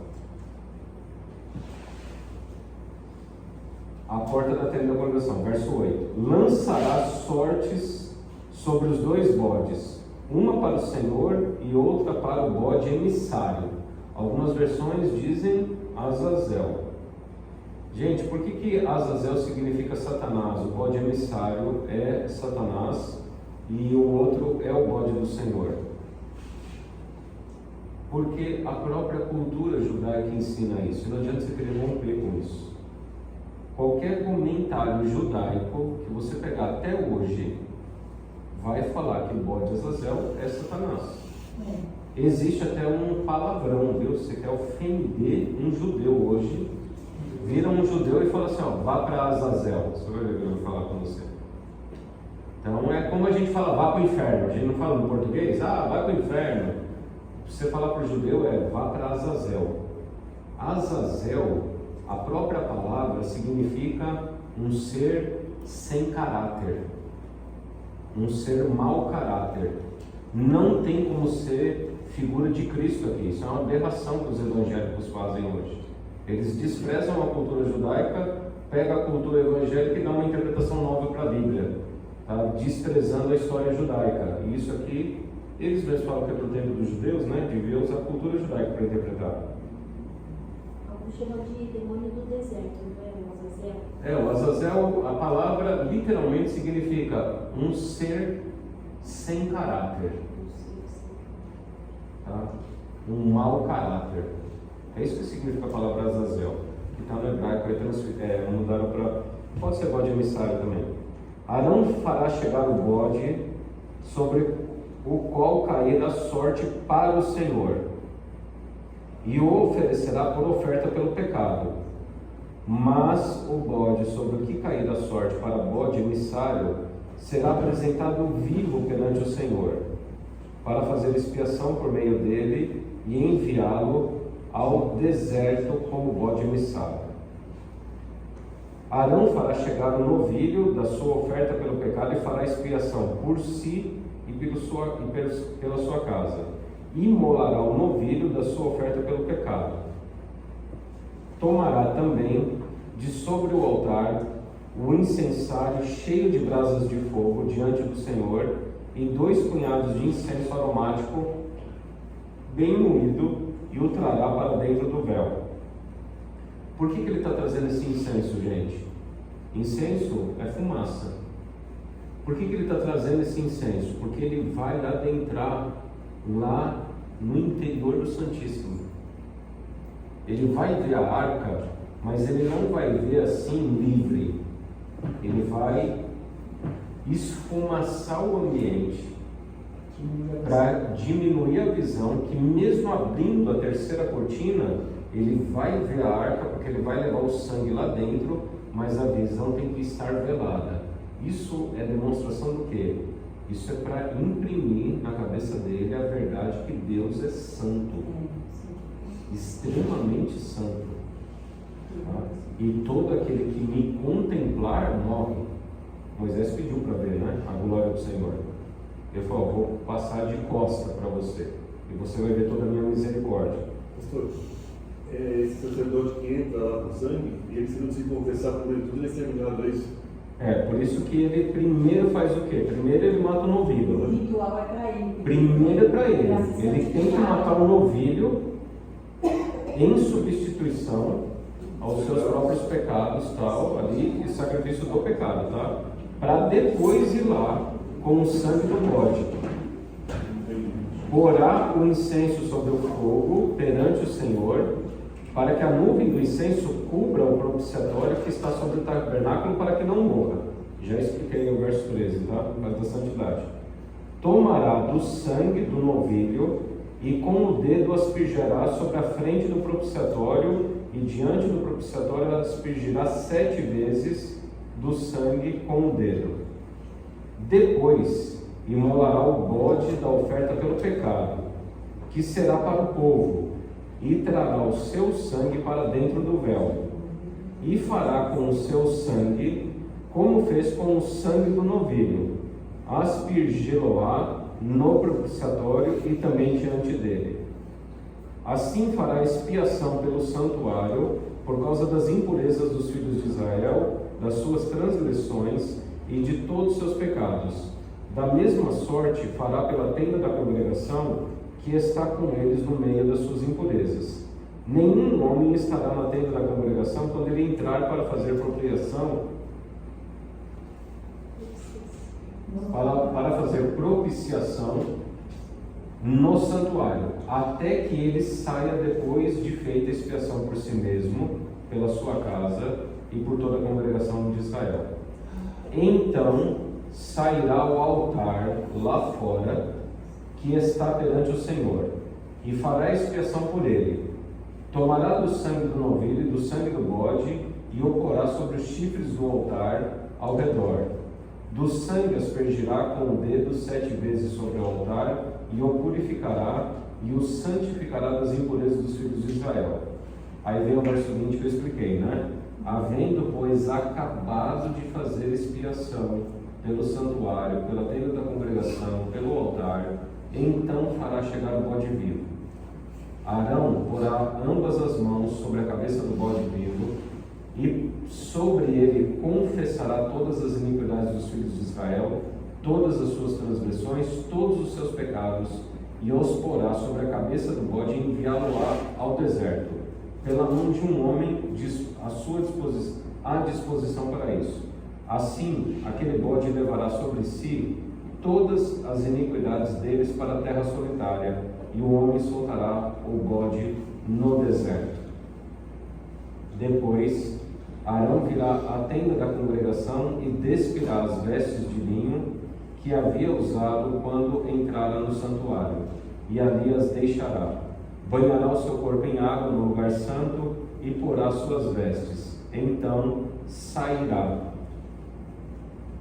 e oferecerá o seu holocausto e o holocausto do povo, e fará expiação por si e pelo povo. Também queimará a gordura da oferta pelo pecado e sobre o altar. E aquele que tiver levado o bode emissário lavará suas vestes, banhará o seu corpo em água e depois entrará no arraial. Mas o novilho e o bode da oferta pelo pecado, cujo sangue foi trazido para fazer expiação no santuário, serão levados para fora do arraial, porém as suas peles, a sua carne e o seu excremento se queimarão.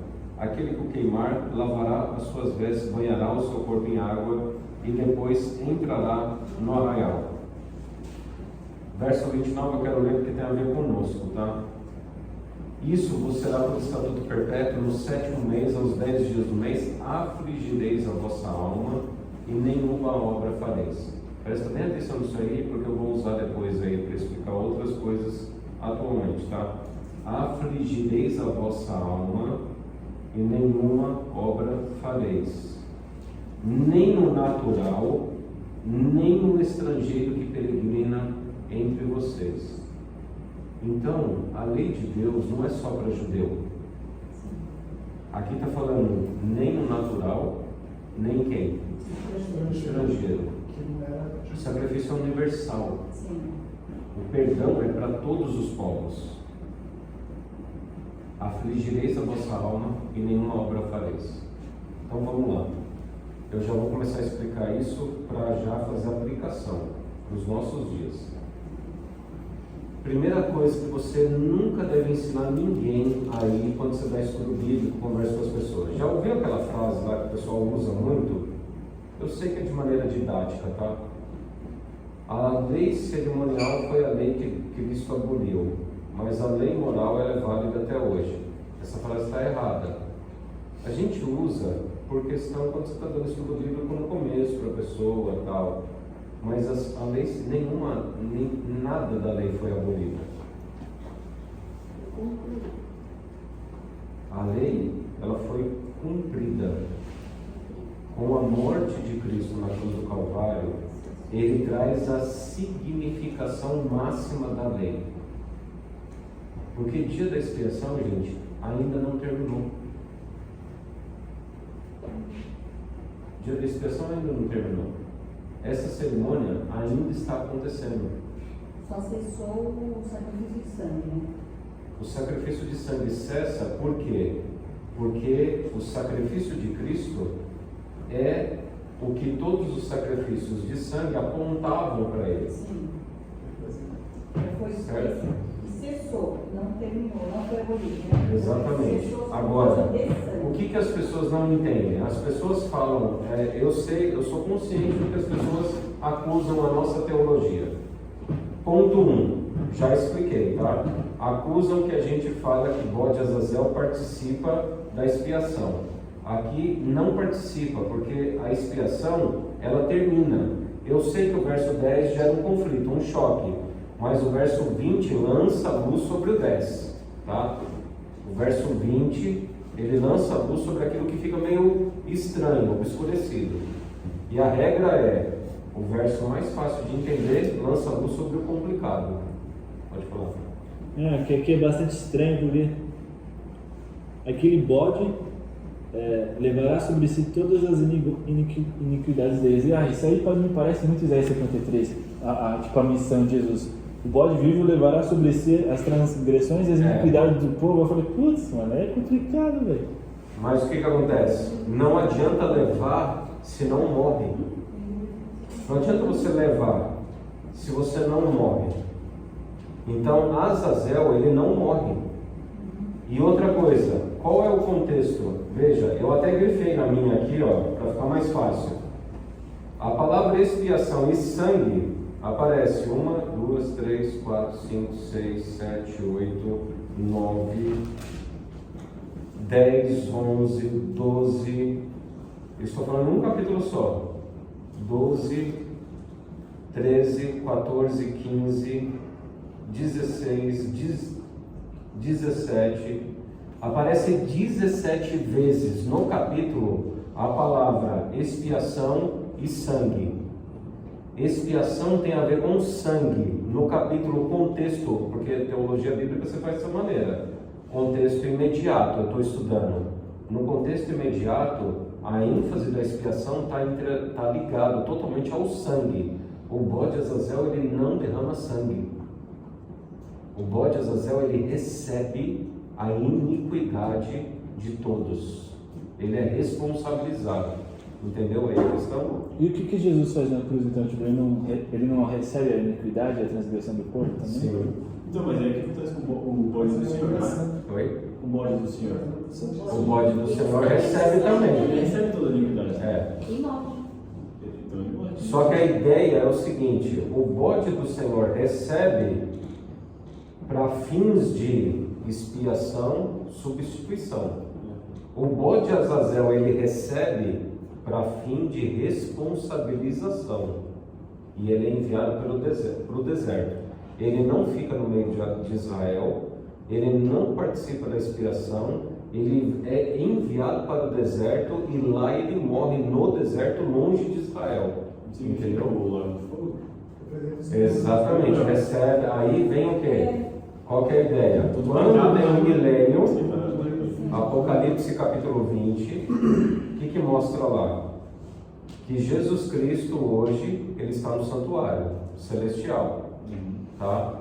Apocalipse capítulo 4, capítulo 5, Apocalipse capítulo 11, Apocalipse capítulo 18, falando que Jesus está lá no santuário como sumo sacerdote.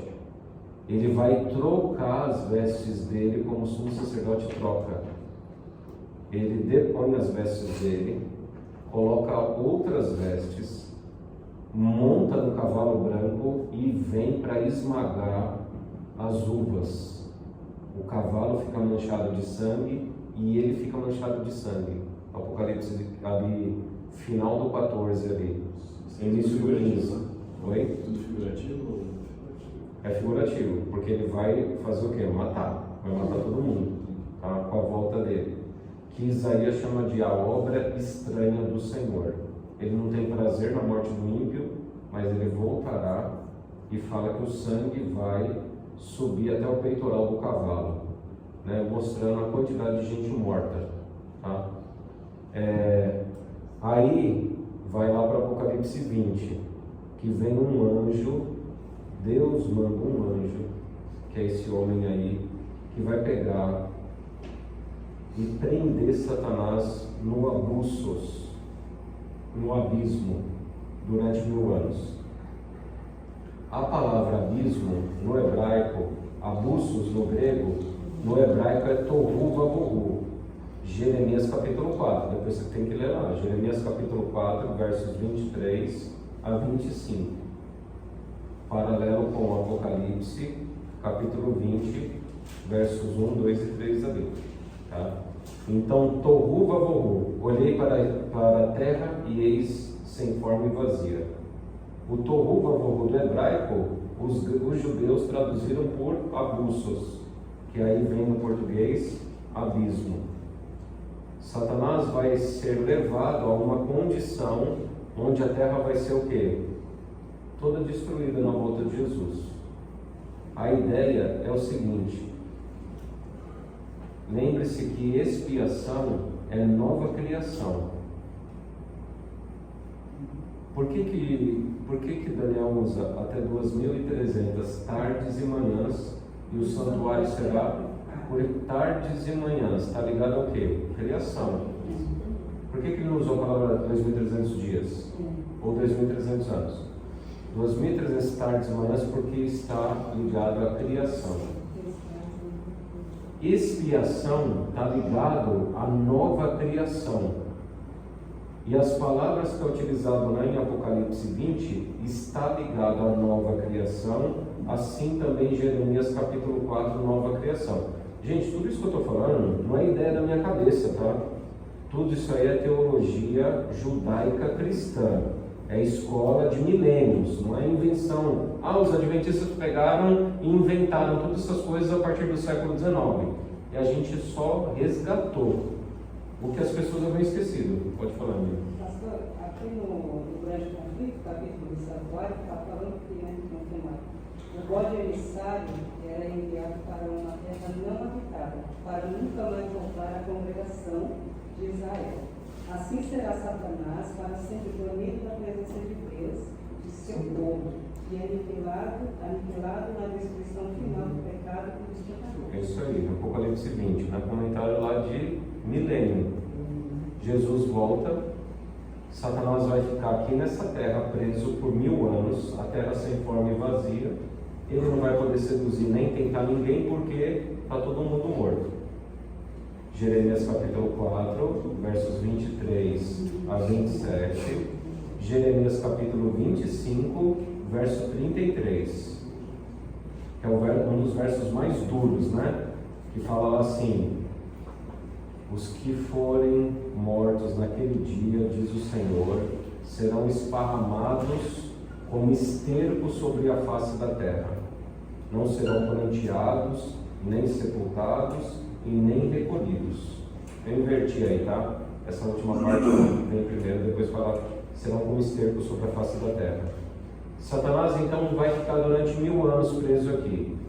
Depois dos 1000 anos, Jesus ele vem, ressuscita todos os ímpios, e aí Satanás então reúne esse povo para atacar o arraial dos santos, desce fogo do céu e aniquila todo mundo, tá? Então todos aqueles que ficarem para a segunda ressurreição no milênio perderão a sua vida. Por quê?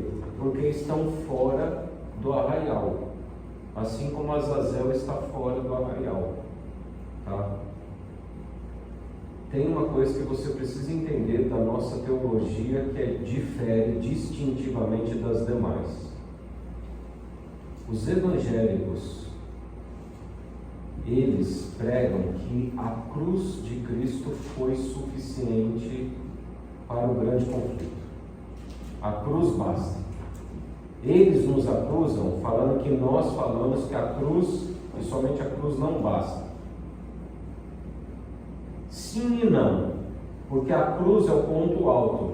Sem sangue não tem expiação. É fato. Só que, entenda o ritual aqui. Se o sacerdote ele matasse um novilho lá no pátio e não levasse o sangue para o Santíssimo, o ritual não estaria completo e não era feito. Assim também, Cristo morrendo na cruz do Calvário, é isso que as pessoas não entendem e criticam a gente. Ah, vocês menosprezam a cruz, vocês diminuem a importância da cruz.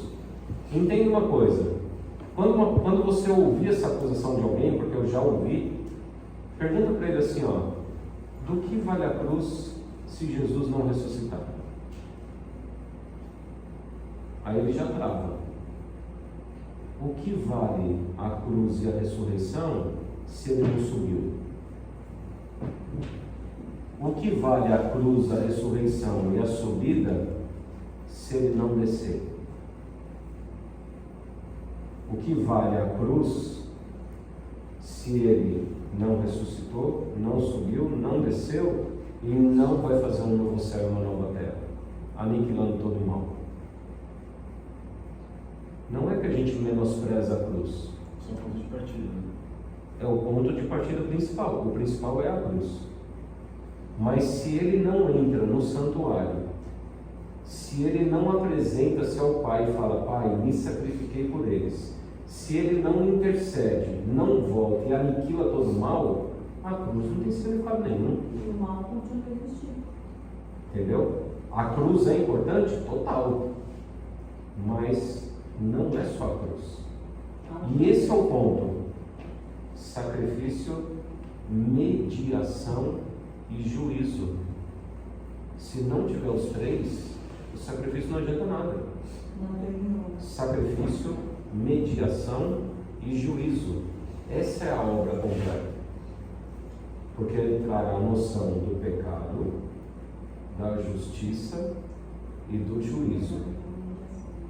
Ninguém vai ao Pai senão por mim.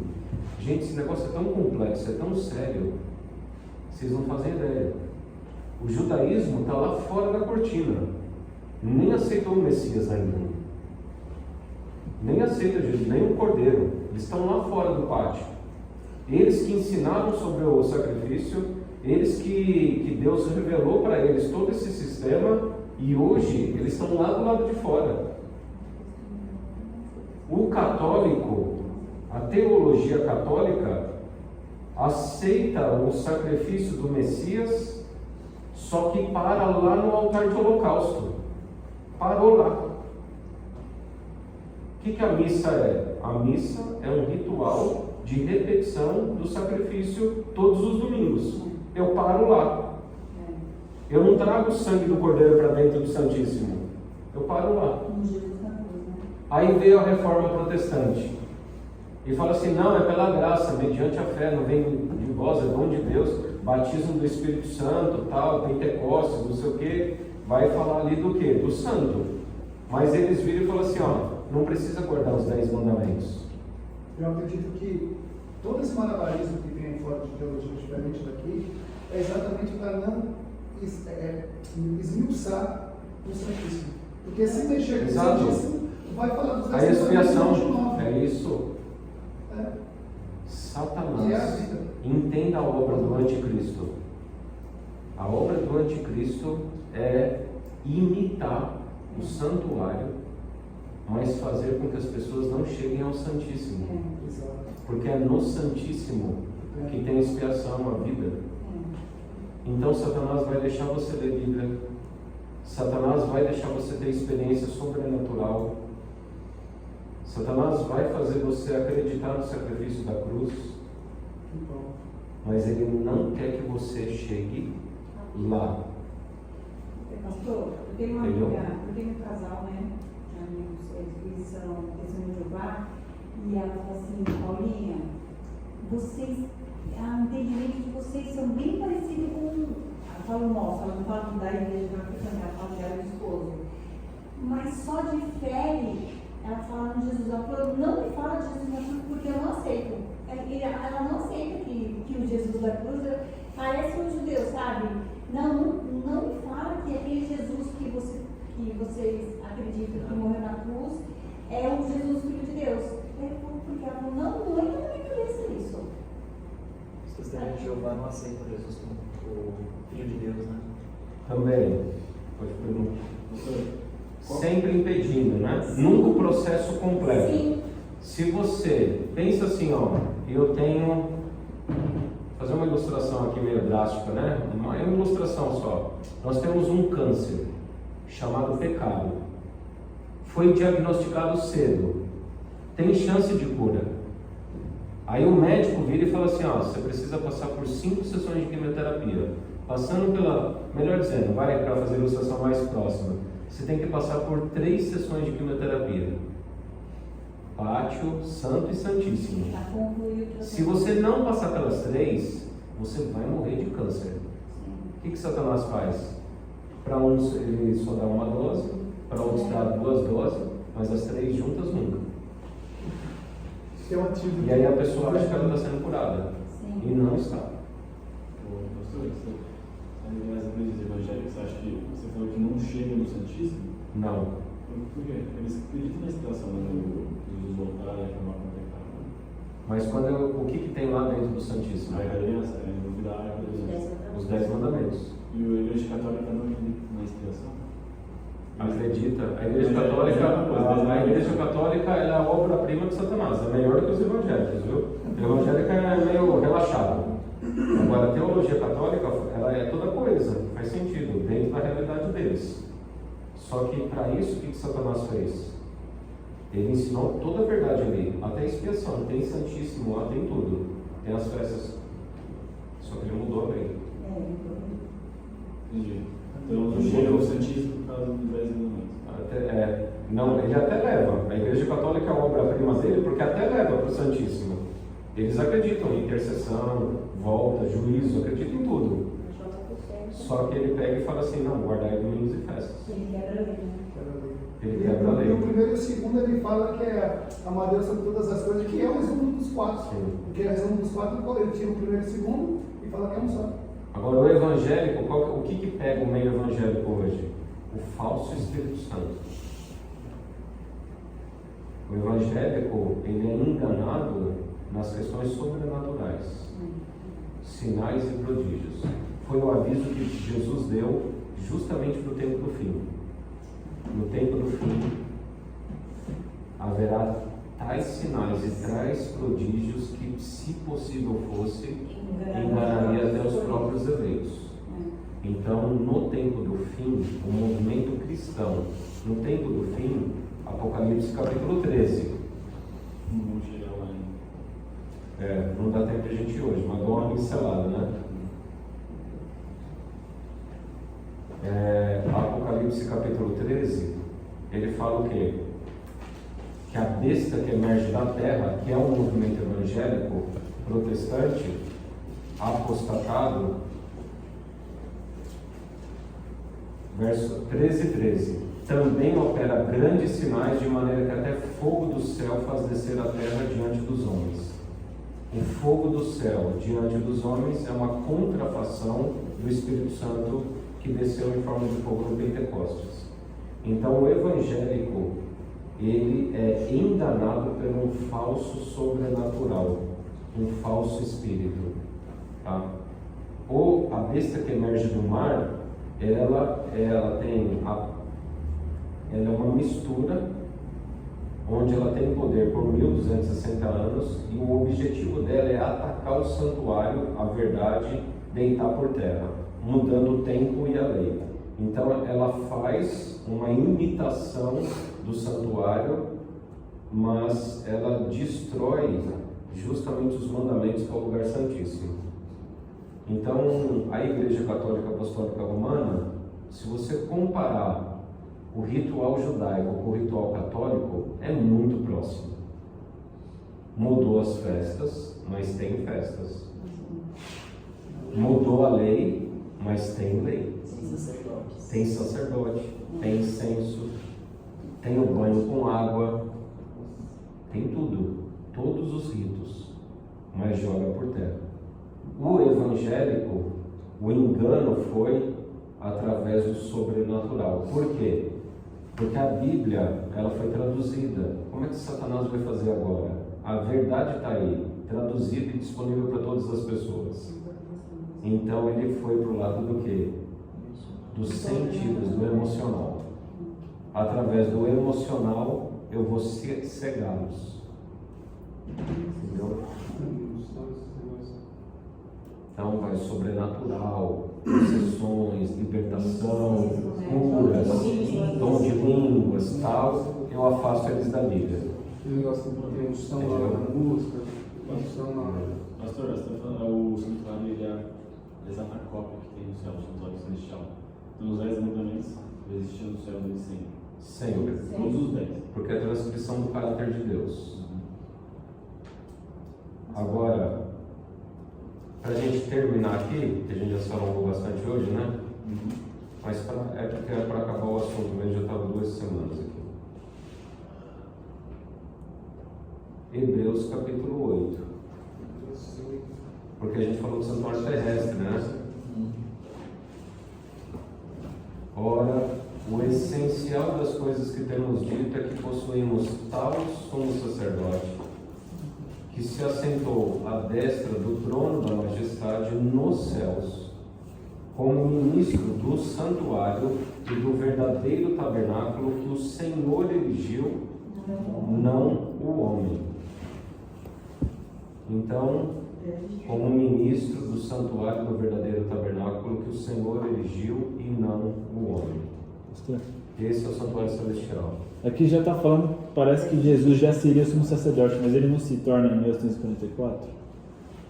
Não, ele é o sumo sacerdote. Em 1844 ele entra na fase do juízo do juízo final. É dupla, porque assim, o sacerdote, o que ele fazia? O que acontece no céu, o que acontece aqui na terra é sombra do que acontecia no céu, tá? Então, havia o sacrifício contínuo, o sacrifício diário. Os pecadores iam lá e sacrificavam, certo? Da morte de Cristo na cruz do Calvário até 1844, ele tinha uma única função. Ele era o intercessor. Ele só intercedia. Você pedia perdão, ele recebia, minha Pai, estou aqui pelo Luca, estou aqui pelo Alê, estou aqui pelo Cassiano, estou aqui pela Soninha, eu estou aqui, Pai, intercedendo por eles. Hoje, pós 1844, ele tem dupla função. Ele ainda é um intercessor, estou aqui por esse, mas ao mesmo tempo ele está julgando. Julgando os que já morreram. Os que já morreram, todos os que morreram, e vai chegar um momento que ele vai começar a julgar os vivos. Quando? Ninguém sabe isso aí. Ele vai começar a julgar os vivos, o selamento começa a acontecer. Lembra que eu falei lá, que é para a gente terminar aqui, que eu falei para você prestar atenção em Levítico 16, quando fala lá assim, ó, gente, qual é a nossa atitude? Porque o mais importante, não adianta você saber toda essa teologia aí e você não pensa assim, mas o que eu tenho que fazer? Qual é o meu posicionamento? Verso 29 de Levítico 16. Isso vos será por estatuto perpétuo, no 7º mês, aos 10 dias do mês, afligireis a vossa alma e nenhuma obra fareis. A salvação é pela graça, não é por obra, salvação é pela graça. E você precisa afligir a vossa alma. Quem é que vai ser selado no final? O selo de Deus. Quem estava comigo na quinta-feira ali, Ezequiel capítulo 9. Ezequiel capítulo 9 é a profecia do selamento no fim, antes da volta de Jesus. Que lá fala de Apocalipse 7, né? O selo de Deus que é colocado na testa do seu povo. Ezequiel capítulo 9, aqui eu estou terminando, diz o seguinte. Ó, o sumo sacerdote é vestido de linho, né? Lá no ritual do santuário. Ó, Daniel não tinha visão um pouco de dono de também, tudo, porque sempre juízo final. Tá? Então, Ezequiel 9. Então ouvi que gritava em alta voz, dizendo: chegai-vos, vós executores da cidade, cada um com a sua arma destruidora na mão. Eis que vinham 6 homens a caminho da porta superior, que olha para o norte, cada um com a sua arma esmagadora na mão.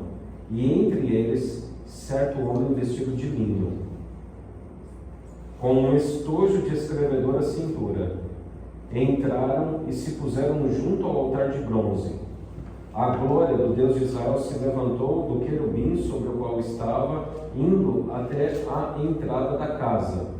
E o Senhor clamou ao homem vestido de linho, que tinha um estojo de escrevedor à cintura, e lhe disse: passa pelo meio da cidade, pelo meio de Jerusalém, e marca com um sinal a testa dos homens que suspiram e gemem por causa de todas as abominações que se cometem no meio dela. Então, lá na expiação, quem é que recebia os benefícios da expiação? Quem afligia a alma. Quem é que vai ser selado no final? Quem está suspirando e gemendo por causa das abominações que são feitas na terra. E quem é que vai ser destruído? Daniel capítulo 8, verso 25.